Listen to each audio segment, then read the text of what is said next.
Hello everyone, welcome to this Vizuara AI Labs lecture. Today we are going to build a hands-on neural network project.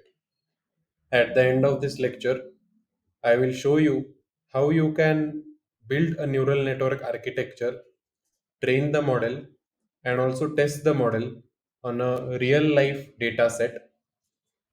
And I'll also be sharing the code file with you on the YouTube information section so that you can replicate this code on your own. Let's get started with today's lecture. So, this lecture will not be a theory lecture but will be devoted completely to the practical implementation. If you have any doubts regarding the theory aspects as you go through this lecture, please refer to the neural networks from scratch YouTube playlist which we have hosted on our channel. There are 30 videos in that playlist, and each video covers a separate aspect of the neural network in a lot of detail. So let's get started. The project which we are going to do today is dealing with the fashion MNIST dataset. So let me first explain to you what this dataset actually contains. The dataset has 60,000 images. These images are grayscale images, and the size of each image is 28 pixels by 28 pixels. So you can think of each image as having 784 data points, and each of the image belongs to either one of the 10 fashion categories: t-shirt, trouser, pullover, dress, coat, sandal, shirt, sneaker, bag, or ankle boot. The training dataset is 60,000 and the test dataset consists of 10,000 images.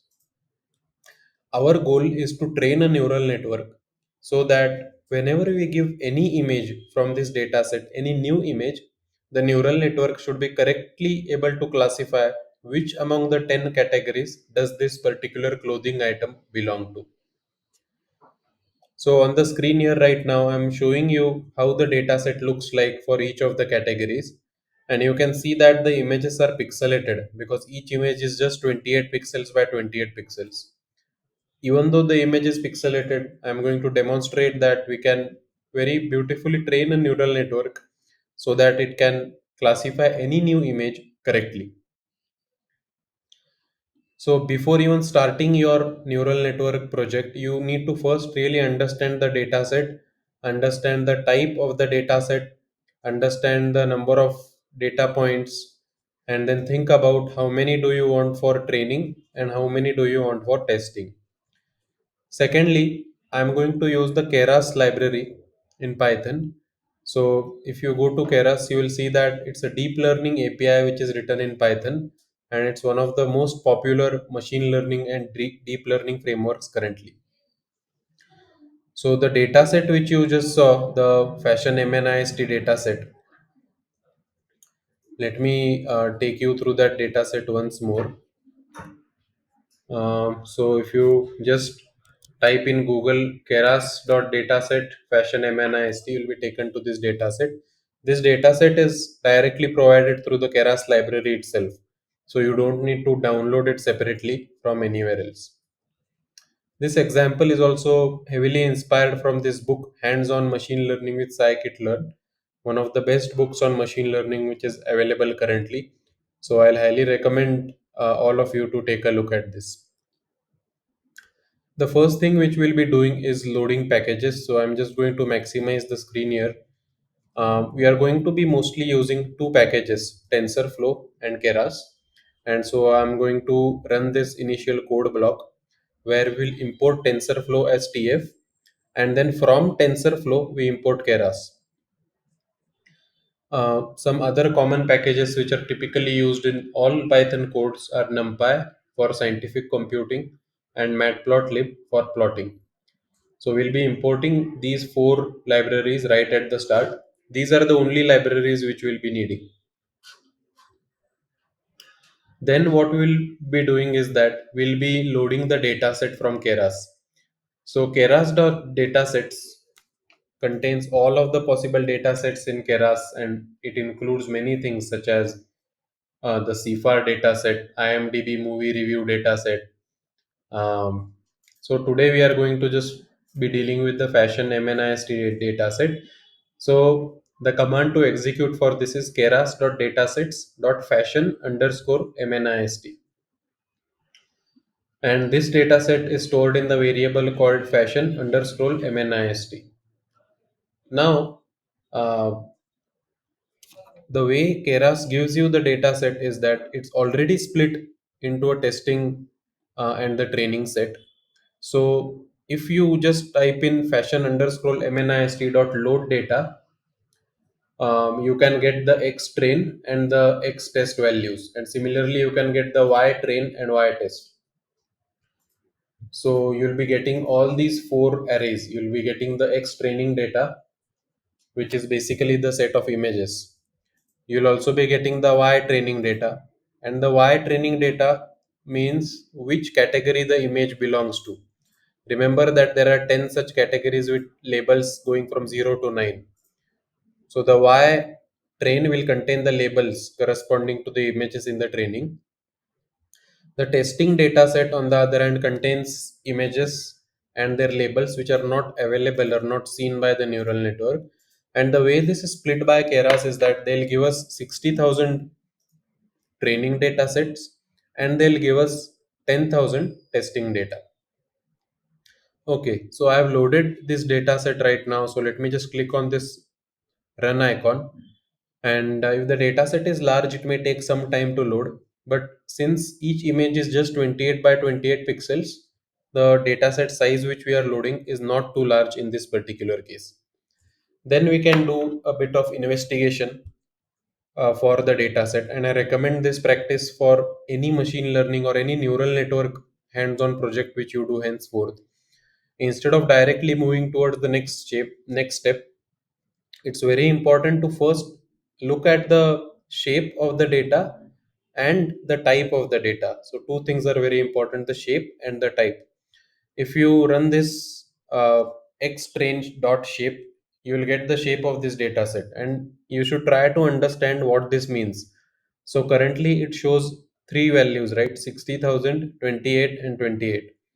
What it means is that this is a tensor and it has three dimensions. The first dimension is 60,000, which means that there are 60,000 images. The second two dimensions are 28 and 28, which are just the size of every image. So if you were to just plot it, it will look something like this. So I'm just switching to whiteboard right now, and let me show you what the input data will look like. So each image will be 28 pixels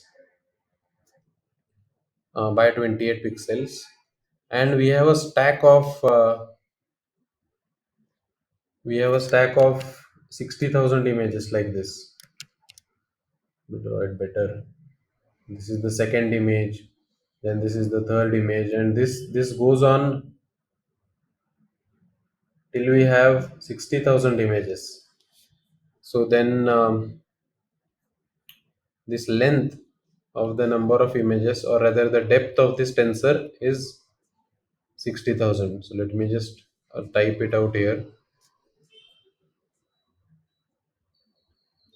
And that's why the tensor dimension of the training data set is 28 by 28 by 60,000. So it's always very important to understand the shape. The second thing which is important to understand is the data type itself. So by data type, I mean it could be an integer value, it could be a floating type of value, it can even be a complex value in some cases. So the way to know the data type is just look at xtrain.d type, and that will give you the data type. So here we can see that uint8 means that every pixel intensity is represented as a byte from 0 to 255. Now this is very important because in neural networks we saw that it is generally the best case situation if we scale all the data points to lie between 0 and 1 or to some normalized value. So now that we have looked at the data type and we have seen that it's uint8, which means that in every image the pixel is represented as a byte from 0 to 255. which is not good because ideally we would want to scale it down to 0 to 1. Remember that if you have 255 as the data value, then we may have the exploding gradient problem where as we go through iterations, the weight matrix can get very large because of such a large input value. And so generally it's best practice to scale down the inputs from 0 to 255 to 0 to 1. So if we did not run this code, we will not understand what the data type is. So it's very important to first understand the data type. And now we know that it's uint 8, which means every pixel intensity is represented as a byte from 0 to 255. So you can think of it like this, right? Let's look at this image right now, or rather, let's look at this image of a shirt. It's 28 by 28, right? So if I zoom in now and I look at every individual pixel might be like, so this might be zero, let's say. The second might be 100. The third pixel or the 10th pixel might be 200. So all the 784 pixels shown over here will have values going from 0 to 255. So that is meant by D type.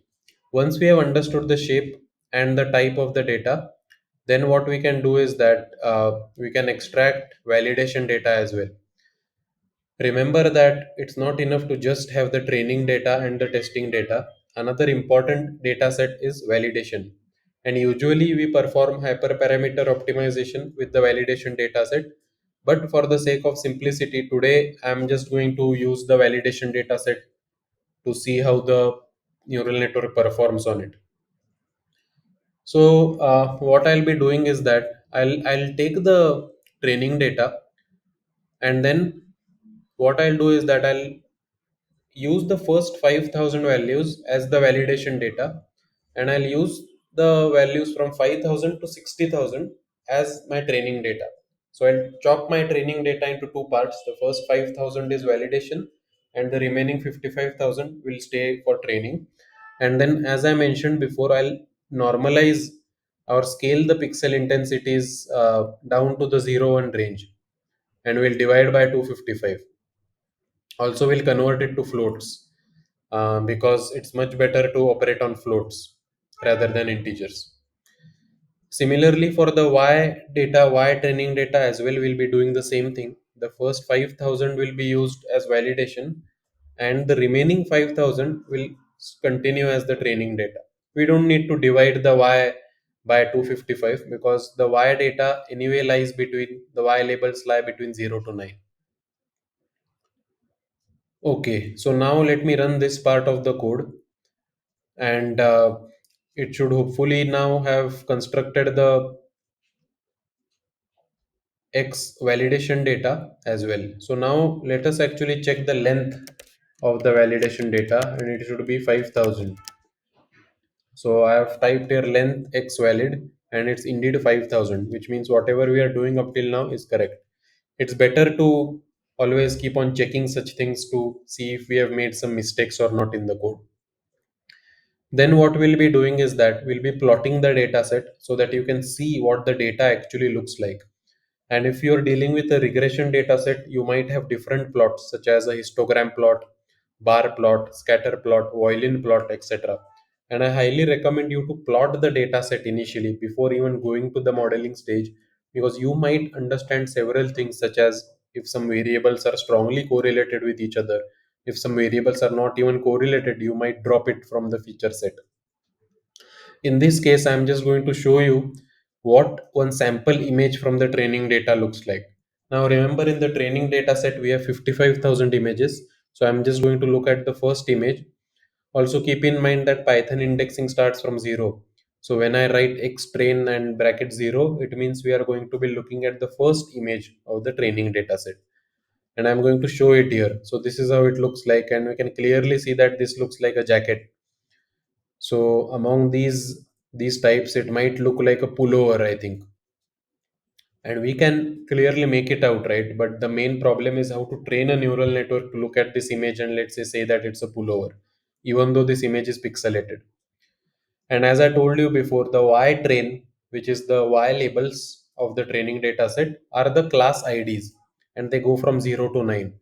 So if you print out Y train, you will see that it's an array, and the length of Y train is 55,000.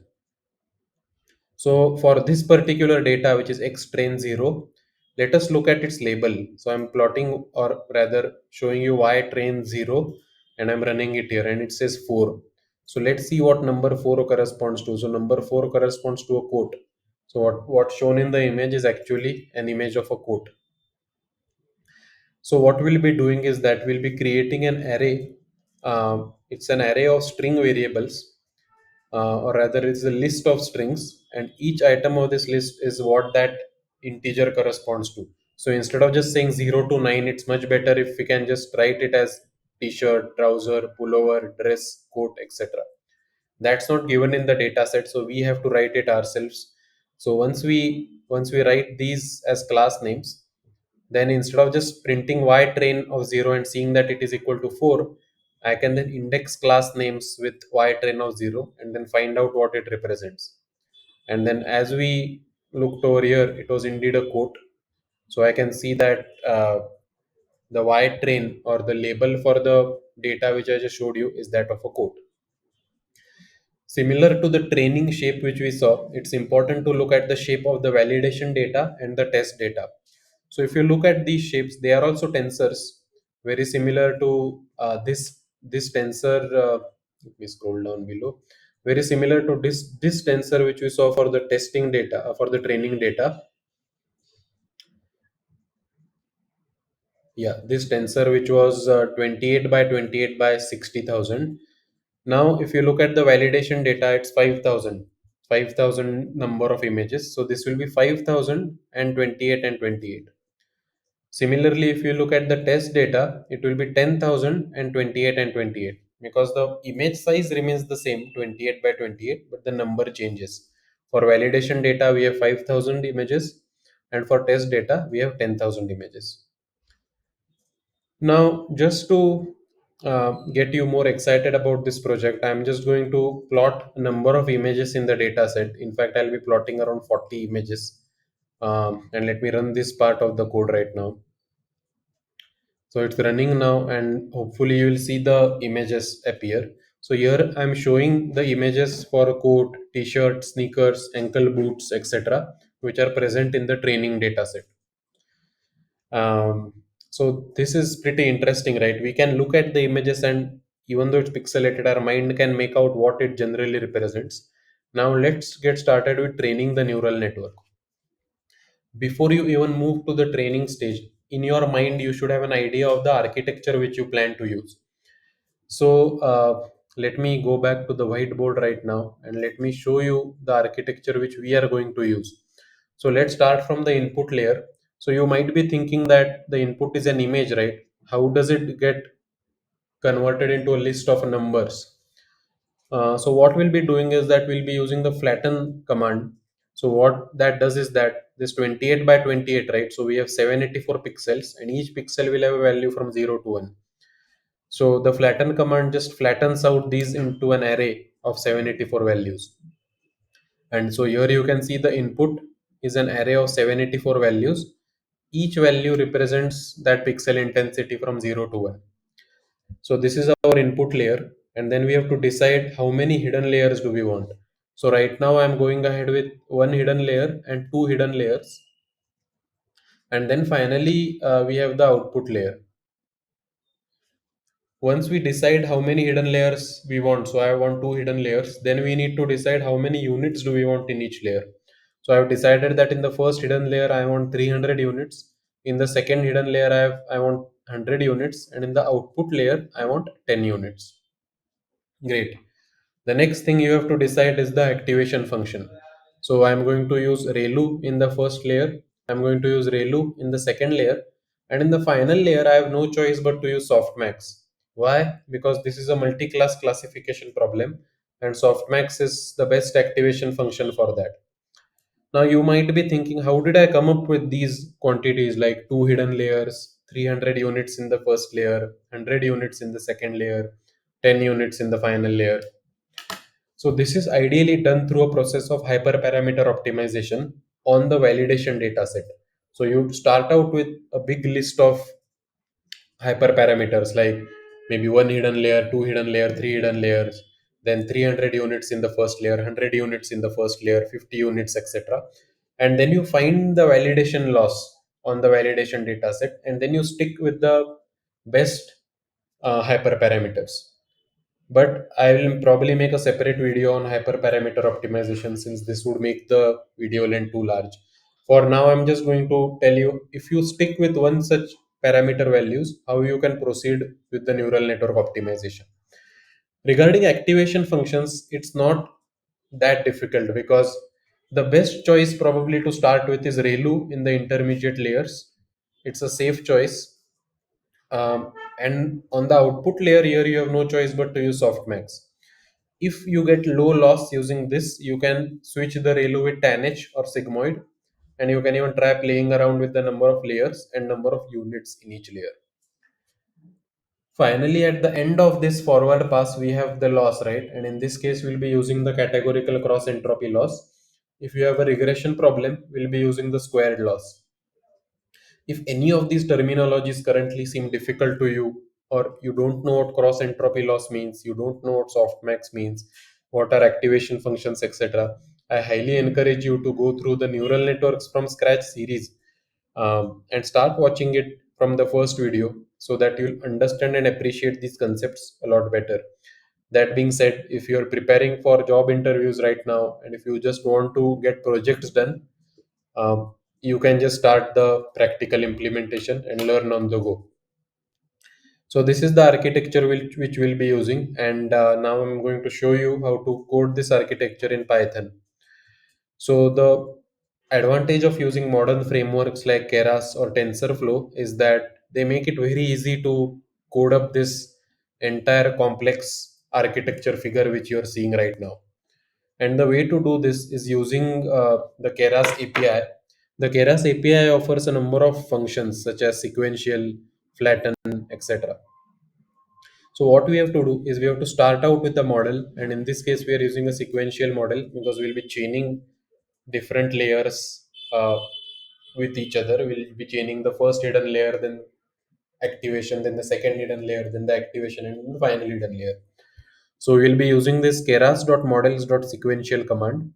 And then what we'll be doing is that to this model, we'll keep on adding new things. The first thing which we need to add is that we need to take the input, and we need to flatten the input, right? So if you look at this architecture here, it's very important at the start for us to flatten the input so that it gets converted into an array of numbers. So that's the first thing which we add to the model, keras.layers.flatten.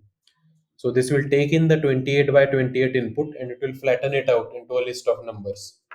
Then what we'll be doing is that we'll be creating one dense hidden layer. This layer has 300 units, and it has the activation ReLU which is specified over here. So if you see keras.layers.dense, you can specify two arguments here. The first is the number of units you want in that layer, and the second is the activation function you want in that layer. Everything else is taken care by Keras automatically.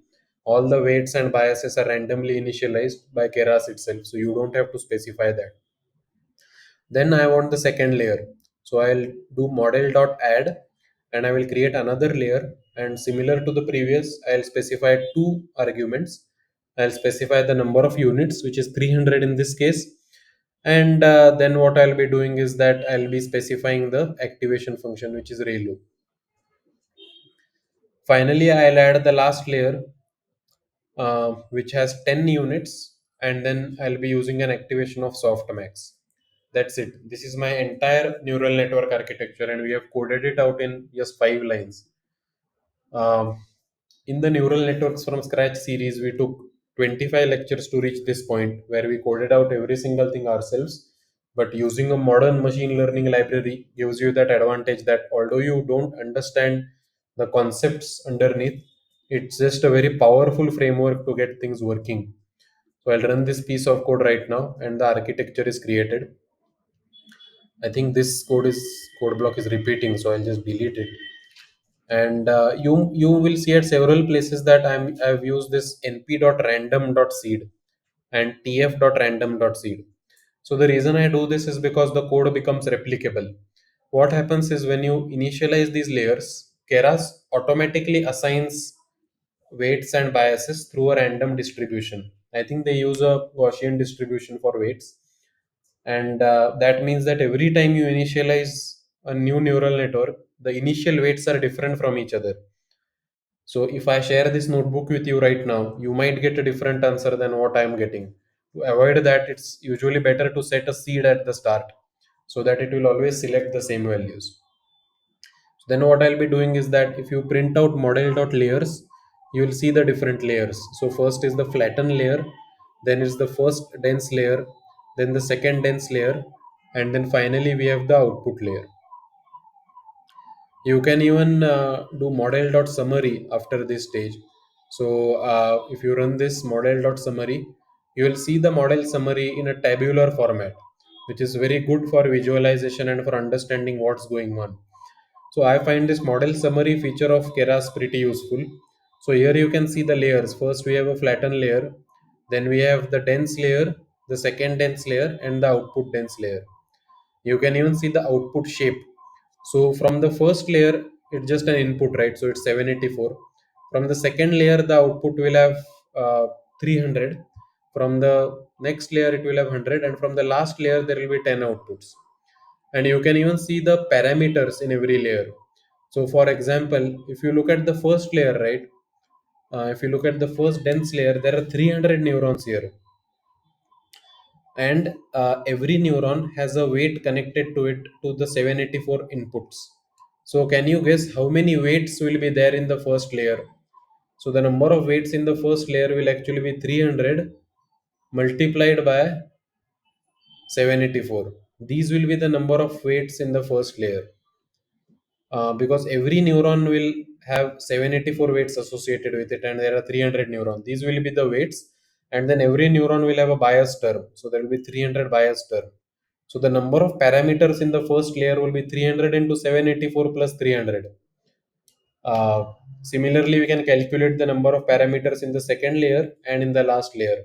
I will encourage you to do this and then compare it with what we have got in the model.summary. So I believe this value of 235500 will be equal to 784 into 300 plus 300. So you can just check that. If you add up the total number of parameters, we have 266,000 parameters to train, which is a huge number of parameters, right? If I load these parameters on my local machine, it would take around 1 megabyte of space. Not too much, but the parameters are a huge number. And neural networks are trained to work with such large amount of parameters, and as I'll show you, even on my local machine, it does take time, but not as much as you might think. Then what we can also do is that we can use keras.utils.plot model to actually plot an image of how the neural network architecture looks like, and the Keras library does this for you. So you can see the first we have the flatten layer and the input layer, then we have the dense layer, then the second dense layer, and finally the output layer. Some more commands which you can just try out yourself to explore is that you can do model.layers, take the first argument of it, and then find hidden one dot name. So then that will tell you that this is a dense layer which we have created. One more cool thing which you can do is that now that we have hidden one, which is the first hidden layer, you can do hidden one dot get weights.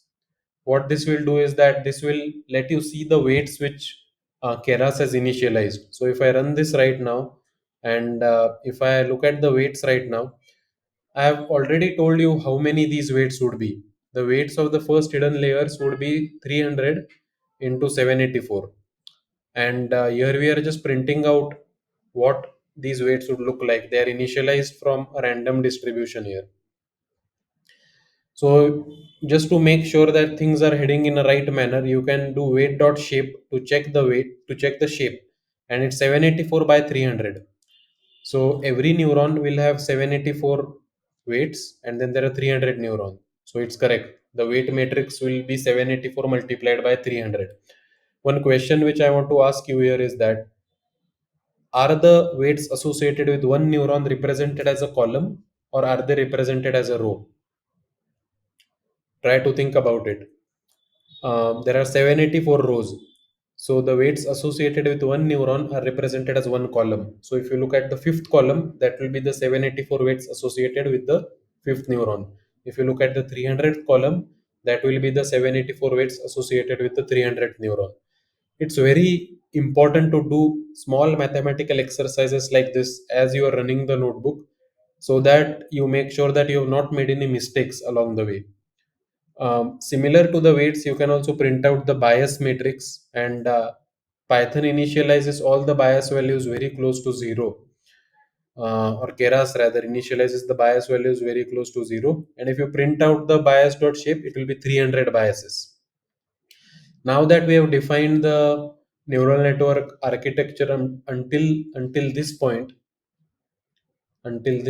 over here, we now have to define what is the loss, and we also have to define which optimizer do we want to use to minimize the training loss. So let's look at this. This can be written in just one command, which is model.compile. And model.compile takes many arguments, but the most famous ones are the loss, the optimizer, and the metrics which we want to print. So I'm going to be using the categorical cross entropy loss, since this is a classification problem. The optimizer which I'm using is the stochastic gradient descent, and the metrics are the accuracy. So this is the metric which will be printed when we execute the iterations. Now it's very important for you to note that these are also hyperparameters which you can play with. You can try the Adam optimizer, you can try RMS prop, you can even try vanilla gradient descent and see that it does not perform very well. Once you get this notebook right, you can treat it as a playground to understand various concepts. So don't just run the code when I share this notebook. Try to experiment for yourself, vary the learning rate, vary the optimizer. So here you can see that I have not specified any learning rate, right? So Keras will by default assume a learning rate, but you can even specify the learning rate and try playing around for yourself. It will teach you a lot about neural networks. So let me run this right now, and the model has been compiled. Please note that this, what I've written here in the code, is equivalent to telling Keras that the loss is keras.losses.sparse categorical across entropy. The optimizer is keras.optimizers.sgd. And the metric is keras.metrics.sparse categorical accuracy. But we just write it in a much simpler manner. We don't have to write keras dot every single time. And then the final command which you need to execute here is model.fit. So what we'll be doing here is that now that we have defined the loss function and the optimizer, we are ready to train the neural network. So here you say that I want to fit the X training, so that it predicts accurately on the training data and the labels. I'll do 30 epochs. Remember, an epoch is different than an iteration. Epoch is going through the entire training data once, and so we are doing 30 epochs like this. And I'm also showing the validation data here. The reason I'm showing validation data is that along with the training accuracy, I also want to print out the validation accuracy. And normally this is done for hyperparameter optimization, but I'm just showing here the validation accuracy, because remember, it does not matter how high the training accuracy you get. Ultimately, the only metric which matters is how the neural network is performing on the data which it has not seen before, which is the validation data and the testing data in this case. So I've already run these epochs, so I'm not going to run this right now because it will take 2 to 3 minutes. So you can see how the iterations proceed. At the first epoch, the loss was 0.7158 and the accuracy was 0.7671, and the validation loss was 0.5137. So let me go down to the 30th epoch right now. So you'll see that the loss continues to decrease, and at the 30th epoch, the loss is still decreasing. So this is an indication that we might have stopped early right now. Early stopping is a technique which is good for preventing overfitting. So, however, it is still important to go till 100 epochs and see whether you're overfitting or not. A good way to test whether you're overfitting or not is that if you run let's say 100 or 200 epochs, at some point the validation accuracy will decrease and then it will start to increase again. That point at which the validation loss will decrease and then it will start increasing again. That point at which the validation loss starts increasing again, it means that we are probably overfitting and then we should reduce the number of epochs. So take a look at the training accuracy here. We have obtained a training accuracy of 0.9189, good, and training loss of 0.2260. The training loss can probably be decreased further because it was on a decreasing trajectory for the last three iterations. But let's see for signs of overfitting in the validation loss and validation accuracy. The validation loss is 0.3145. One way to test overfitting is if our validation loss is much higher than the training loss, it usually means that the model has overfitted and it's not generalizing well. In this case, the validation loss is a bit higher than the training loss, which means that we might have overfitted in this case. Um, and there are several ways to reduce overfitting. We could have used a regularization term here, which we did not use. Secondly, we could have tried different optimizers, tried different learning rates. We could have stopped at lower epochs. We could have stopped at maybe um, like 8 epochs, 9 epochs, or 10 epochs. So that's one thing. And the validation accuracy is 0.88, which is also lower than the training accuracy. It's fine for the validation accuracy to be slightly lower, but if it's very much lower than the training accuracy, it's again a sign that we might be overfitting and that the model is not really generalizing well for new data which it has not seen. Okay, so you should ideally not stop at this point when you run a hands-on project on a new data set. You should try to make sure that the model is generalizing well. And the best way is to get the validation loss as low as possible. You can even plot the loss as a function of the epoch. So here I have actually done exactly that. And you can see that the training loss is shown in the blue line and it's decreasing with time. And the validation loss has kind of stagnated. This means that probably this is the best which we could do, but you can try out with different neural network architecture. Maybe we need a lower architecture to prevent overfitting. You can try with different optimizer. Maybe you can try with Adam. I suspect Adam might do much better in this case. You can try with lower number of epochs. So when you look at these graphs, try to plot the same graphs for a huge number of parameter set and then try to see which of them might be doing better. Don't just stop at the first graph which you see. And remember, obtaining a training accuracy of 0.92 does not mean much if the validation accuracy is very low. So for the purposes of this demonstration, I am going to assume that this is fine. And now let's proceed to the testing. So I'm just showing some commands here such as history.params, where you can actually see how many epochs have been done, how many steps in each epoch, etc. And then you can also print history.epoch. So it will go from 0 to 29 since you do 30 epochs. Then you can also do history.keys, which actually shows what all we are printing. So we are printing the training loss, we are printing the training accuracy, we are printing the validation loss, and we are printing the validation accuracy. So it will show these four values. And then as I showed you, this plot is probably the most important plot when you train a neural network. The plot of the training loss, the training accuracy, the validation loss, and the validation accuracy. I suspect that if you do 200 epochs here, the validation loss, which is shown by the green, will start to increase at some point. This will show you that we should probably not run for many high number of epochs. And now let me evaluate on the testing data set. Remember that currently I have only shown you evaluation of the validation data set. The validation loss is zero point 0.3 and the validation accuracy is 0.88. Now let's evaluate on the test data set, which also the model has not seen before. So if you click on this, you will see that the test loss is 0.34 and the test accuracy is 0.87. So you can see that the test loss, which is 0.344, is actually much higher than the training loss and the validation loss, which is not a good sign and which indicates that we might need to do more optimizations so that the model generalizes further. So remember that as a machine learning practitioner, you should never be happy with the model which you have obtained. There might be many other ways in which you can make the generalization performance much better. Always think from the point of view of the end user. If you make this into a product and give it to a user, if it's not testing well on the data, then it is not very useful. If it's working very well on the training data, it does not matter too much. It should work very well on data which the model has not seen before. Okay, so with whatever I have obtained right now, it's fine. Zero point 0.9 accuracy on the training and 0.87 accuracy on the testing is not too bad. So let me go ahead and actually test some samples, and let me compare it with what my neural network is predicting. So what I'm going to do, I'm going to look at the test data set, and I'm going to look at the first three uh, images of the test data set. So I've just plotted these three images, and it looks like it's a shoe, and here is a jacket, and these are jeans, right? And my neural network has not seen these. What I will do is, now I will use the trained neural network and I will try to predict the labels for these images, and I'll see whether it's correct or not.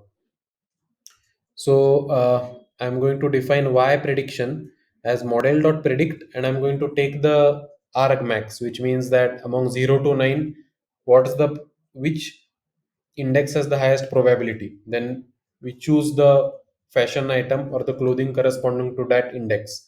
So for example, if the highest probability given by the neural network model is for label 3, it means the neural network is saying it's a dress. If the highest probability the neural network is saying label 1, then which means the neural network is predicting that image to be a trouser. Okay, so then I run this part and I get that the predictions which this neural network has made is 9, 2, and 1. And which means that it's ankle, boot, pull over, and trouser.